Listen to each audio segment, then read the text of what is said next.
بسم اللہ الرحمن الرحیم۔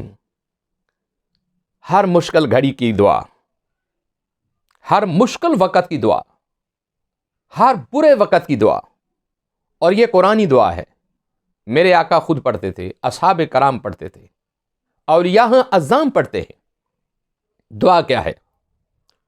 ابو داؤد نے بھی اس کو لکھا ہے اور قرآنی آیت ہے۔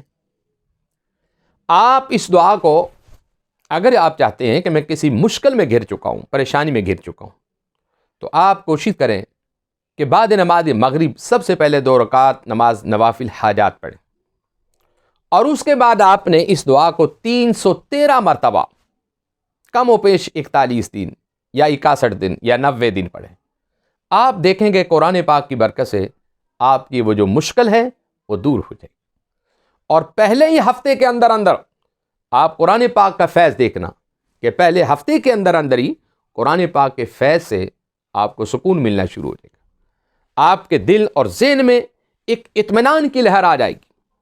تو میرے عزیز بھائیوں، آپ اس کو اجازت لے کر پڑھیں، ڈبل فائدہ ہوگا اور جلدی فائدہ ہوگا۔ وآخر دعوانا الحمدللہ رب العالمین، اور دعا سن لیں، حسبی اللہ لا الہ الا ہو علیہ توکلت وہو رب العرش العظیم۔ یہ دعا ہے، حسبی اللہ لا الہ الا ہو علیہ توکلت وہو رب العرش العظیم۔ یہ دعا ہے کہ جس دعا کو آپ نے کوشش کر کے پڑھنا ہوگا، اور انشاءاللہ آپ کو برکتیں برکتیں نصیب ہوں گی۔ وآخر دعوانا الحمدللہ رب العالمین۔